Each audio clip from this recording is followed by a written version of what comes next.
March 19th 1985 దేశంలో ఒక గొప్ప విషయం జరిగిన రోజు. అదే రోజు దేశం మొత్తం ఆ విషయం వ్యాపించిపోయింది. ఆ సంఘటన చూడటానికి దేశం నలుమూల నుంచి జనాలు వస్తున్నారు. వాళ్ళతో పాటు నేను, నా వైఫ్ కూడా కలిసి వెళ్ళాం చూడడానికి. అన్ఫార్చునేట్లీ మేము ఒక 5 minutes లేట్గా వెళ్ళామన్నమాట ఆ సంఘటన చూడటానికి. అప్పటికి మాకు తెలిసింది ఏంటంటే మేము పెద్దగా ఏం మిస్ అవ్వలేదని, అండ్ గొప్పగా చెప్పుకోవడానికి కూడా ఏం లేదని. పెద్ద సమస్య వచ్చి పడిందే, ఇప్పుడు ఏం చేద్దాం? ఇలా ఏం చేద్దామని ఆలోచించే బదులు మాకు ఐడియా వచ్చింది. మా కథానాయకుడికి అసలే టైం లేదు, అందుకని అప్పటికప్పుడు మాకు తోచిన 4-5 సీన్లు ఏదో మేము రాసేస్తాం అనమాట.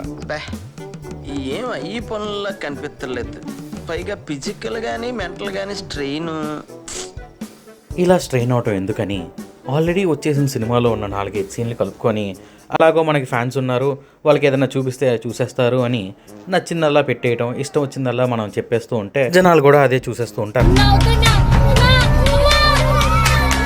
ఎందుకంటే 1985లో వచ్చిన ఈ సినిమాకి గొప్ప పాటలు, గొప్ప దర్శకత్వం, గొప్ప నటన, అబ్బో ఇంకా చెప్పుకుంటూ పోతే అసలు సినిమా అంతా గొప్ప కథతో పాటు అన్నీ బాగుంటాయి.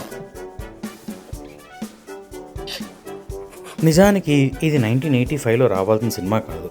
నాకు తెలిసి 1965 1945 ఇండిపెండెన్స్ టైంలో వస్తే బ్రిటిషర్లు మనకు తొందరగా ఇండిపెండెన్స్ ఇచ్చేవాళ్ళు. ఇంకా ఆపండి. అందుచేత మీరెవ్వరూ ఈ సినిమా మిస్ అవ్వకూడదని తొందరగా థియేటర్కి వెళ్ళి చూసేస్తే 1985లో దీనికి భారీ కలెక్షన్లు, గొప్ప చిత్రంలా పేరు వస్తుంది. అంటే ఇప్పటికే మీకు అర్థమైపోవాలి ఈ సినిమా కూడా అయిపోయి